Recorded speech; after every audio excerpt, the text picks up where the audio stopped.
Hello, today is March 17th, 2018. We looked for higher prices on Friday and we got them. We had a target of 27.5450 that printed, and as usual, it provided support and resistance. Can't get much more perfect than that. Now, it's important to remember this number was given way back here. And when it was given, it really didn't give you much information you could use at the time. It was only when prices were far away from the price that this had utility, and that just illustrates the fact that MEJT gives price targets and support resistance levels rather than specific entries or exits. We have mixed signals. Typically, that means the most common thing is we gap outside the day's range. Next most common is we close little change, have the big move on Tuesday. Neither one of those things has to happen. Usually one of them will. What's positive is we have a wall into the close. Typically, this indicates panic selling by retail customers. But if it's the real thing, and that's a possibility here for reasons I'll discuss, if that's real, look out below.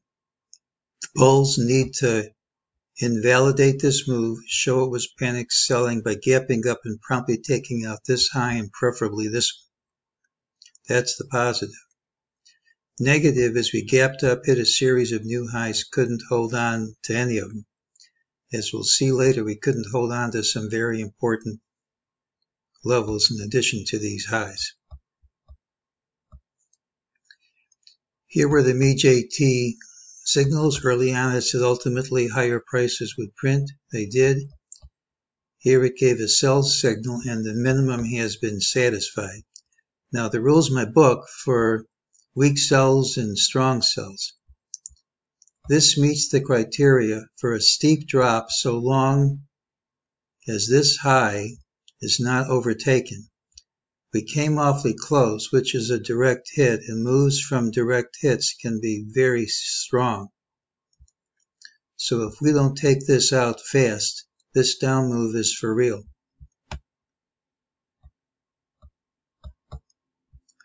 The general idea is we have support here, and once this support breaks, it would confirm that wave 2 had ended, and wave 3, which should be strong, comparable in magnitude at least to wave 1, has begun.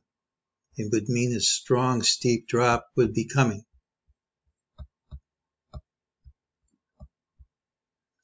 We do have support here. This is the range of the recent all-time high and recent low. Here's your 61.8% level. It's providing support. Here's this red one showing we're also at 61.8% level of this move. So you have strong support level here. Let's take a closer look at that support and also at this break over it.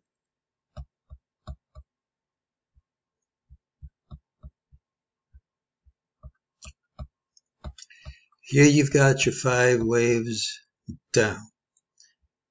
Wave 2 doesn't have to be over, but if it is over, you've got some pretty nice Fibonacci relationships.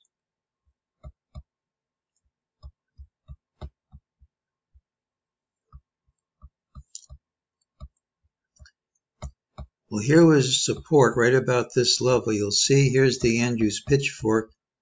You've got resistance right over it, and what you really like to do if you're a bull is to break over resistance.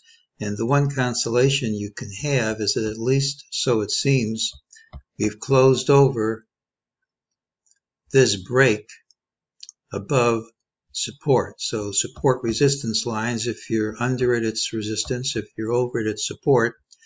We broke over resistance and so far have held that break, so it would seem. The catch is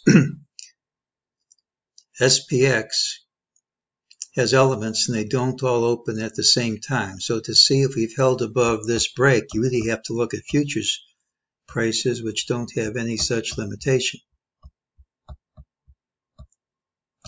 And when you look at futures prices during regular trading hours, you'll see on the 9th of March, when we had that breakout, we had a regular trading hours futures low of 27.56.25. What's negative about the pattern here is that after having 5 waves down, at least one ABC up, we have closed under this breakout price, showing the whole break as reverse and most likely not sustainable. This has to be confirmed Monday by going lower by at least a tick. So if we gap up, that doesn't count. We're now in a very vulnerable position.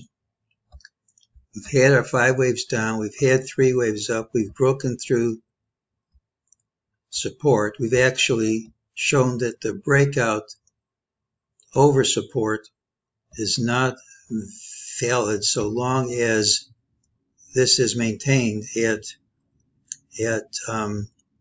Monday's open. The bulls need to break out strongly, showing this to be a false move, and a break outside of the day's range is very likely, as I've said. But if instead this move is real, if we gap down sharply, which the MEJT indicators are saying is plausible if we don't get that reversal, if we break down sharply, then I think we are in, then here's the end of wave blue 2. We're in wave 3 of multiple degree down. It should be comparable in magnitude and intensity to wave 1, if not stronger. And if we get down sharply Monday, even though it's a day that typically has an early high, rallies all day long, and it has a tendency to close near the day's high,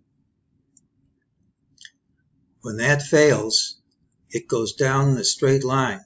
And if we gap down sharply Monday, I look for a very sharp, steep drop. And I have targets, not necessarily in the day, about 300 points under where we closed on Friday. So the market's in a very vulnerable position. It is vulnerable with a gap down, which hasn't happened yet, to a sharp, steep drop, which could take us 300 points lower very quickly. Once again, gapping up, reversing this, kills the call. But if we start down for keeps, I wouldn't fight the trend. That's today's call.